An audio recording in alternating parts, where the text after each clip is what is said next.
E agora acabou de vazar dados de todos os campuseiros. Foi coleta de informações. Então, vazou dados sensíveis, cartões de crédito e tudo mais. Então, tudo isso se baseia aqui, primeiro passo, coleta de informações. E às vezes vai ser necessário essa coleta de informações, vocês levarem até mesmo dias, horas, minutos, até mesmo semana e meses. Para vocês terem ideia, quando você define o seu alvo, chega um momento que às vezes você fica 6 meses coletando informações daquele cara. E quanto mais informação você tem, mais forte, mais poderoso é o seu ataque. Passa aí, por favor. Foi.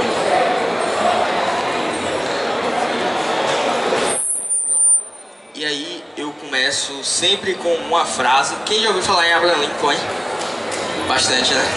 Então, Abraham Lincoln tem uma frase que eu utilizo bastante quando nós falamos de coleta de informações, é o seguinte: se eu tivesse 8 horas para cortar uma árvore, gastaria 6 afiando meu machado. O que é que significa? Quando eu vou realizar qualquer tipo de ataque, qualquer direcionamento, mais vale o tempo onde eu preparo ele, onde eu coleto informações, do que a execução da ferramenta. Então, executar minha ferramenta, o tempo que ele vai levar, a quantidade de minutos, independe. Se eu conseguir em 6 horas coletar bastante informações, bastante dados do meu alvo, em 10 minutos eu realizo o ataque. E em 5 minutos ou até segundos. E aí muitas vezes você fala, pô, o cara realizou um ataque em questão de minutos. Porém, não sabe o que aconteceu por trás disso até onde ele chegar. E aí, nós temos o que nós vamos ver, que é o nosso foco da nossa palestra, o footprint. Só que muita gente fala, mas eu vou coletar informações como? Eu vou sentar do lado aí do cara e vou começar a perguntar qual é o nome dele, idade, onde ele trabalha. Não necessariamente. Muitas vezes assim você consegue estabelecer uma conversa normal, só que às vezes você vai usando engenharia social. O que você observa bastante é engenharia social aplicada em bares. Então, onde as pessoas estão mais vulneráveis, né? Eu gosto de aplicar engenharia social bastante nesse cenário. Porque o que é que acontece? Quando você está em um bar, por exemplo, você começa a conversar, buscar informações, buscar dados da pessoa, onde eu vou realizar um brute force, eu quero realizar um ataque de dicionário para varrer as senhas da pessoa e eu ter acesso a um determinado serviço dele. O que é que vai acontecer? O que é que acontece aí? Eu vou coletar, a maioria das senhas tem a ver com dados pessoais, seu círculo de amizade, o que é que você está envolvido. E muita gente hoje chegou e falou, mas eu agora crio um processo de senha mais seguro, que é o que nós chamamos de let words. Quem já ouviu falar aí? Let words, para quem não viu, é basicamente você substituir letras por números, que é o que eu fiz no início da apresentação. Para quem viu, no lugar do A eu coloquei um 4. E aí ficou aquele nomezinho hacker. Só que muita gente fala, eu utilizo let words, utilizo caracteres especiais e tudo mais. Torno minha senha mais segura? Beleza, torna sim. Só que em um ataque de dicionário, eu tenho ferramentas que automatizam isso e define onde que eu vou atacar. E aí simplesmente na ferramenta tem, quero criar word list com let word, pronto, marca. E aí ele vai gerar 10.000. 2.000 possibilidades de acordo com o que é que eu coletei. Então eu já sei nome de sua mãe, gato, idade, quando você nasceu, CPF e tudo mais. E as possibilidades de senha, as infinitas possibilidades serão geradas nesse perfil. Então, para vocês terem uma ideia, aqui na Campus, por exemplo, eu vi gente falando que minha senha eu utilizo de 10 caracteres, a senha segura. Eu já tenho uma informação. Muita informação por sinal, porque quando eu for definir meu ataque de dicionário, o que é que eu vou fazer? Setar a quantidade de caracteres que eu uso. E aí simplesmente eu vou ter mais efetividade no meu ataque. E aí eu digo pra vocês, o que é que vocês têm que fazer? Ser um estrategista. Quem já jogou xadrez aí? Bastante, hein? Então, quando você joga o xadrez, o que é que você tem que fazer? Montar sua estratégia. Então, para você conseguir chegar até um checkmate, você não vai aleatório. E o que vocês têm que fazer quando a gente fala de ataque?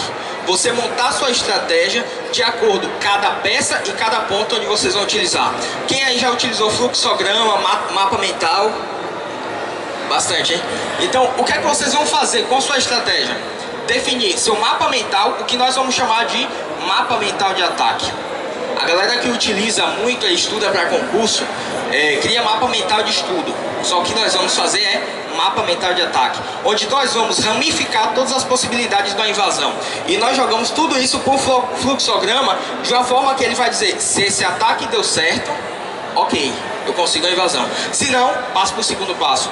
E essa estratégia vai ser montada de quê? Baixo a alto nível. E quando a gente fala de montar estratégia de baixo a alto nível, é quando a gente define o nosso alvo e chega até que ponto nós queremos chegar.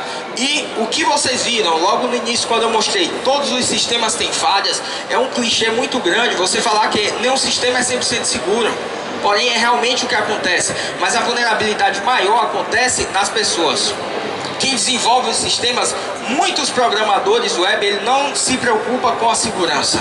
E para vocês terem uma ideia, já soltando spoiler, hoje 2 sites gigantes, antes de vir para cá, estava realizando um exploit nele, uma análise de vulnerabilidade, que é o Daft, para quem conhece, e a Netshoes. Então, 2 gigantes. Tem 2 vulnerabilidades e 2 exploits possíveis de você começar a tentar uma penetração, uma invasão no Netshoes e na Daft, e você consegue invadir.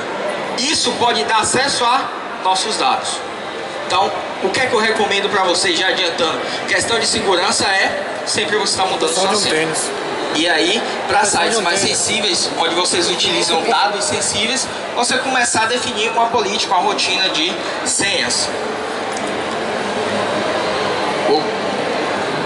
Passou aí? Tá ruim. Passa aí, por favor. Pronto. E aí, o que é que eu chego e digo pra vocês? Quando você quer invadir qualquer coisa, vocês têm que pensar fora da caixa. Isso é uma dica específica para qualquer invasão, para qualquer cenário. Quando você pensa fora da caixa, é o que acontece. Você chega e diz, eu quero realizar uma invasão. Eu vou definir o meu alvo, digamos, meu alvo é a Daft. Só que você fala, eu vou tentar uma invasão na Daft por meio de um plugin que ele utiliza no seu CMS. Só que esse plugin, ele vai me dar acesso também a um banco de dados. E aí você fala, a Daft não vai cair nesse vacilo, né? Deixar um exploit onde ele vai me dar acesso à base de dados, onde é um exploit que é usado por muitos CMS. O que é que acontece? Quando você pensa de uma forma onde cria infinitas possibilidades, coisa que você diz, isso não é possível. É sim. E aí onde vocês têm que atuar. Então quando o cara falar, eu não vou mitigar uma determinada vulnerabilidade porque ninguém vai encontrar, ninguém vai invadir dessa forma. E aí é onde vocês entram. Quando você pensa o contrário, você consegue ter efetividade no seu ataque. E aí nós vamos entrar no footprint. Primeira coisa, muita gente já viu isso aí, né? Site de vagas de emprego. E aí você fala, mas o que é que tem que haver vagas de emprego com coleta de informações? A maioria das empresas, quando elas querem contratar qualquer profissional em qualquer área, seja falando de TI, né, em específico, seja programador, web, DevOps, administrador de redes Linux, o que é que as empresas fazem? Elas vão lhe dar todo o know-how do que ela trabalha. Eu já tenho muita informação, eu já consegui capturar muita coisa. E aqui, por exemplo, lógico que eu não expus a empresa, né, aí pra vocês. Mas o que acontece? Eu busquei simplesmente, uma vaga ficou ruimzinha aí, para administrador de redes. E aí simplesmente a empresa ela me diz que trabalha com servidor Windows, Active Directory.